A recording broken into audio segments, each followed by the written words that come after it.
సరే ఇందాక సంధ్య రెడ్డి గారు మిమ్మల్ని చాలా క్వశ్చన్లు అడిగారు. అంటే గత ప్రభుత్వం చేసింది ఇప్పుడు మాత్రం మమ్మల్ని క్వశ్చన్ చేస్తుంది అని. ప్లస్ అందాల పోటీలు అనేది నిర్వహించడం తప్పు కాదు అనే విషయం చెప్తున్నారు. ఆడపడుచులకు సంబంధించి ఆత్మగౌరవం గురించి మాట్లాడారు. అది కూడా ఎక్కడా కూడా దెబ్బతినలేదు అనే క్లారిటీ ఆవిడిచ్చారు. నేను ఒకటే చెప్పదలుచుకున్నా సంధ్యారెడ్డి గారికి, ఈ ఈవెంట్ను ప్రభుత్వమే నిర్వహించడం అనేది ముమ్మాటికి తప్పే.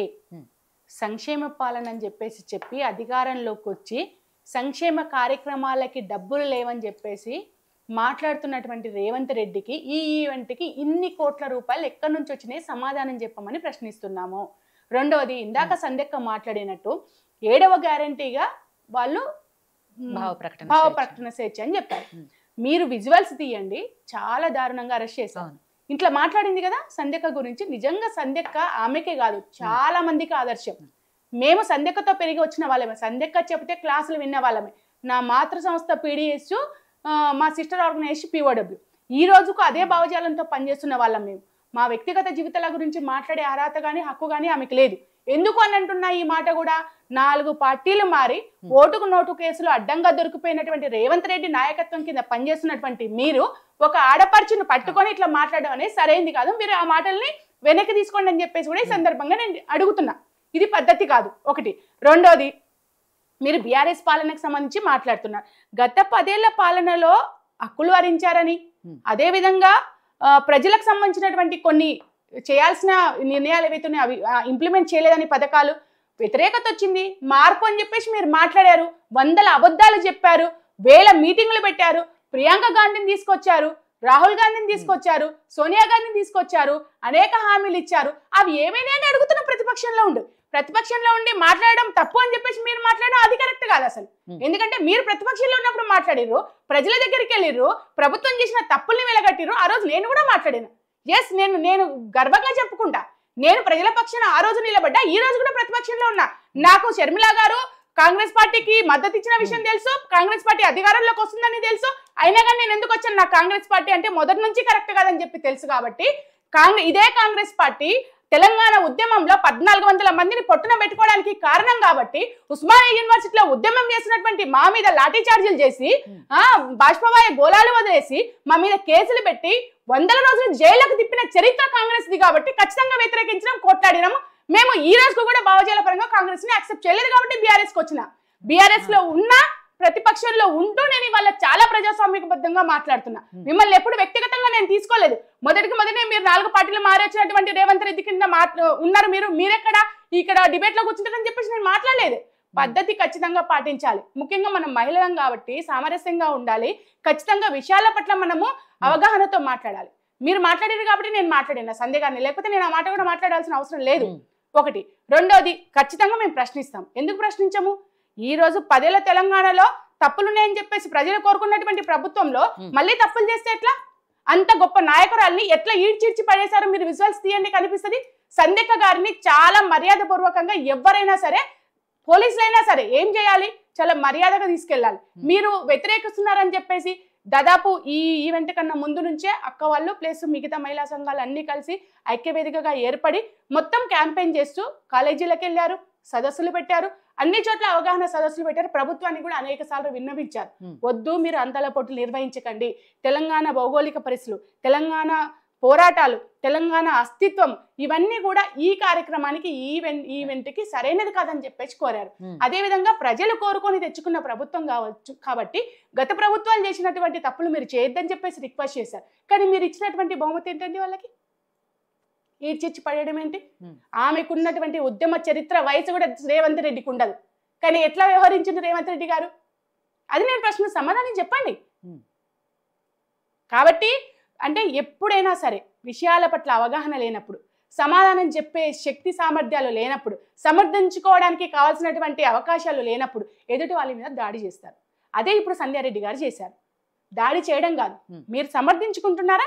ఇందాక పెట్టుబడులు వస్తాయని చెప్పేసి మాట్లాడారు కదా, మంత్రి గారే మాట్లాడారు, జూపల్లి గారే మాట్లాడారు, నిరుద్యోగులకు ఉద్యోగాలు వస్తాయట, పెట్టుబడులు వస్తాయట. నేను ప్రశ్నిస్తున్నాను, ఏం పెట్టుబడులు? సంధ్యక్క గారు కూడా అన్నారు, ఇంతకుముందు నేను కూడా మాట్లాడాను. ఈ గతంలో ఇదే దేశంలో అందాల పోటీలు జరిగినాయి. గత సంవత్సరం ముంబైలో జరిపారు. ఈ గత సంవత్సరం నుంచి ఈ సంవత్సరం వరకు ఆ ప్రభుత్వము ఎలాంటి పెట్టుబడులను ఆహ్వానించింది? ఎంతమంది పెట్టుబడులు పెట్టారు? దానివల్ల ఎంతమంది నిరుద్యోగులకు ఉపాధి వచ్చింది, ఎన్ని కంపెనీలు వచ్చినాయి మన దగ్గరికి, ఏ రంగం అభివృద్ధి చెందింది? సమాధానం చెప్పమనండి ప్రభుత్వాన్ని. మేమే తప్పని చెప్పేసి మేము ప్రజలు అర్థం చేసుకుంటారు కదా, నిరూపించండి. అసలు ఆడబిడ్డలతో కాళ్ళు ఎట్లా కడిగిస్తారు మీరు? అసలు తెలంగాణ సంస్కృతి ఏంటి, సాంప్రదాయం ఏంటి, తెలంగాణకు ఉన్నటువంటి ఉద్యమ చరిత్ర ఏంటి, తెలంగాణ ఆడబిడ్డలకి తెలంగాణ ప్రభుత్వానికి సంబంధం లేదు. ఒక ఈవెంట్ కి ఇచ్చాము, ఆ ఈవెంట్ వాళ్ళు దానికి చేస్తే అది తెలంగాణ ప్రభుత్వానికి ఎట్లా ఆపాదిస్తారు అని ఖచ్చితంగా జరిగిన మంచి జరిగితే ప్రభుత్వానికి మంచి అని వస్తుంది, చెడు జరిగితే ఖచ్చితంగా ఇట్లా ఎందుకు జరిగిందని చెప్పి ప్రశ్నిస్తారు. ఈవెంట్ కి ఇచ్చినప్పటికీ కూడా బాధ్యత లేదా? అక్కడ ఏం జరుగుతుంది అనేది బాధ్యత లేదా? స్మితా సబర్ వాళ్ళు ఉన్నారు, మిగతా వాళ్ళు ఉన్నారు. తెలంగాణ ప్రభుత్వమే ఇందులో పార్ట్నర్షిప్ అని గవర్నమెంట్ ప్రకటించింది కదా. తెలంగాణ ప్రభుత్వము మిస్ వరల్డ్ ఈవెంట్ అనేది ఒక సంస్థ, మిస్ వరల్డ్ ఆర్గనైజేషన్ లిమిటెడ్ అనేది అయితే ఉందో, ఆమె జూలియా మోర్లీ, స్మితా సబర్వాలే ఫిబ్రవరి 19న ఇట్లా స్టార్ట్ చేస్తామన్నారు. ఇప్పటికి 5 ప్రెస్ మీట్లు పెట్టారు. ప్రతి ప్రెస్ మీట్ లో తెలంగాణ ప్రభుత్వం పార్ట్నర్షిప్ అని స్మితా సబర్వాల్ ప్రకటించారు. ఈవెంట్ వాళ్ళది కాదు, ఇది తెలంగాణ ప్రభుత్వం. మీరు చూడండి, పార్ట్నర్షిప్ చూడండి. ఒకవైపు సీతక్క గారు ఏం చెప్తారు, మేమే నిర్వహించాం అక్కడ, కాకపోతే అక్కడ నీళ్లు కాళ్ళు కడుక్కుంటే అంత బురదవుతుంది అని చెప్పేసి, దేవాలయం అని చెప్పేసి మేమే కడిగిచ్చామని చెప్పేసి మాట్లాడారు, అవి అందించామని చెప్పారు. నేను ఇందాకనే క్వశ్చన్ చేశాను, అప్పటికప్పుడు తాంబాలాలు ఎక్కడి నుంచి వచ్చినాయి, కొత్త కొత్త తాంబాలాలు, అప్పటికప్పుడు చెంబులు ఎక్కడి నుంచి వచ్చినాయి? అవునా కదా మేడం? అంటే ప్రిపేర్డ్గా కాకపోతే ఆ ఈవెంట్ ఇంకొకటి అయితే కాదు కదా. రెండోది సంధ్యక్క గారు ప్రశ్నించారు, ఏమన్నారు, మీరు పార్టీలు భోజనాలు చేసే చోట, మంచి మంచి ఈవెంట్ల దగ్గర మంత్రులు ఉంటారు, మంత్రుల భార్యలు ఉంటారు, మీరుంటారు, మరి సాధారణ మహిళలు అక్కడ ఎందుకు ఉన్నారు? మరి వాళ్ళకి ఎందుకు ఆతిథ్యం ఉండదు? ఆ భోజనాలు, ఆ ₹1,00,000 ప్లేట్ ఆమె ఎందుకు తినదు? తెలంగాణ మహిళ వాళ్ళు అక్కడికి పనికిరారు. కాళ్ళు కడగడానికి వాళ్ళకు 500 ఇచ్చో, ₹1000 ఇచ్చో వాళ్ళను తీసుకొస్తామనే మాట కూడా చాలా తప్పుడు మాట. అది సరైనది కాదు. అంటే ఇక్కడ ఏ వ్యవస్థను నడిపిస్తున్నారు మీరు? సమాధానం చెప్పాలి సంధ్యారెడ్డి గారు, వీటికి సమాధానం చెప్పండి.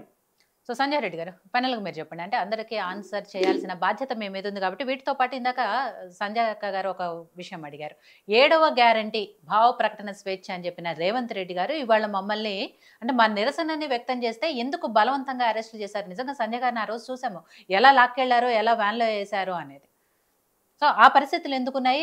డెఫినెట్గా వీటిని మళ్ళా అడ్డుకుంటూనే ఉంటాము. రేపు 31న జరిగే ఫైనల్స్లో కూడా మేము నిరసన వ్యక్తం చేస్తాం. లోపలికి వెళ్ళము, ఎక్కడ ఎలాంటి డిస్టర్బెన్స్ చేయము, కానీ నిరసన మాత్రం వ్యక్తం చేస్తాము. మళ్ళీ అడ్డుకునేది కానీ, అరెస్టులు చేయటం కానీ, ముందస్తు అరెస్టులు చేయటం కానీ ప్రభుత్వం చేయకుండా ఉంటుందా అని కూడా ఆవిడ అడుగుతున్నారు.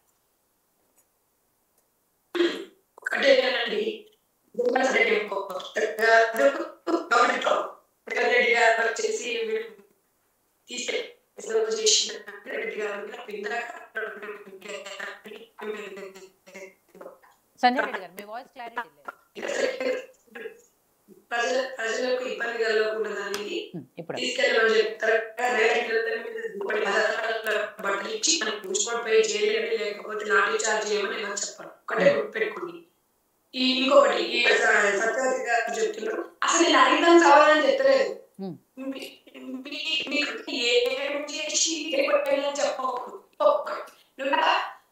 తెలంగాణ రైతులకు అన్యాయం జరిగింది, మన దగ్గర చచ్చిపోతే వాళ్ళకి రైతులు ఆత్మహత్యలు చేసుకుంటే వారికి డబ్బులు ఇవ్వలేదు, కేసీఆర్ గారు మహారాష్ట్రలో చెక్కులు ఇచ్చారు.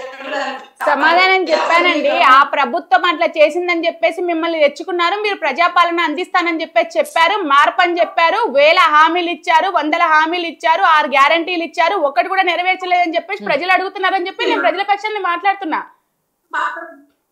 మాట్లాడినప్పుడు మాట్లాడలేదు, విను, నువ్వు మంచిగా విను. నాకు దమ్ము లేదంటే నాకు దమ్ము చాలా ఉంది, ధైర్యం ఉంది కాబట్టి పాటలు మారు, నాకు దమ్ము లేదు కాబట్టి ఇల్లే ఉంది. నేను అడిగిన దానికి సమాధానం చెప్పు సంధ్యక్క. 4 పార్టీలు మారొచ్చిన ఆయన కింద ఎందుకు పని చేస్తున్నావు? నీకు అంత రోషం ఉంటే నువ్వు సొంతంగా పెట్టుకో, సొంతంగా పార్టీ పెట్టుకో.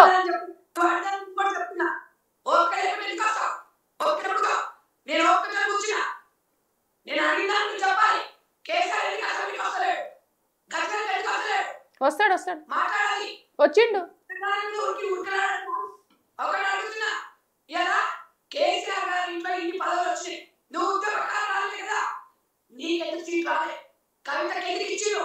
నేను అడగలే, నేను బీఆర్ఎస్ లో లేనక్క, అప్పుడు నేను పీడిఎస్సీ విద్యార్థి సంఘంగా ఉద్యమం చేసినప్పుడు నేను బీఆర్ఎస్ పార్టీలో లేను, బీఆర్ఎస్ కు నాకు సభ్యత్వం లేదు. నీకు సంస్కారం మాట్లాడినాక నువ్వు మాట్లాడు, సంస్కారం లేకపోతే ఇట్లనే మాట్లాడతావు. ఒక్కటి నేను చెప్తున్నా, తెలంగాణ ఉద్యోగాల్లో ఎవరు తీయాలా, ఎవరు కూడా బీఆర్ఎస్ పార్టీలో లేడెవడు. ఇప్పటి వరకు నీకే తెలియదు బీఆర్ఎస్ అనేది టీఆర్ఎస్ పార్టీ తెలియదు. ఈ దీని గురించి కూడా నువ్వు మాట్లాడతావు, మీరు మాట్లాడతారు. మరి బీఆర్ఎస్ పార్టీ అక్క, బీఆర్ఎస్ అక్క మాది టీఆర్ఎస్ పార్టీ అయితేనేమో 25 సంవత్సరాలు, టీఆర్ఎస్ పార్టీ ఏం లేదు. టీఆర్ఎస్ పార్టీ సెలవు వేసుకుంటారు. మీరు అన్ని పెట్టుకొని గురించా నేను ఎర్రగా ఉన్నా చెప్తుంది. మీ అసలు ఆయనేమో కావాలకి వెళ్ళాడు. మరి అన్ని కరెక్ట్ చేస్తే రైట్ సంధ్యారెడ్డి గారు అదే చెప్తున్నారు సత్యవతి గారు. కాబట్టే మమ్మల్ని పక్కన పెట్టిరు, మిమ్మల్ని అధికారంలోకి తీసుకొచ్చుకున్నారు, మీరేం చేస్తున్నారు అని అడుగుతున్నారు. ఒకటి ఓపెన్ గా రేవంత్ రెడ్డి గారు ఓపెన్ గా చెప్తున్నారు, కేసీఆర్ నాకు మూసి పెట్టలే, 20,000 కోట్లు అప్పులు చేయలేదు, మన దగ్గర ఉన్నాయి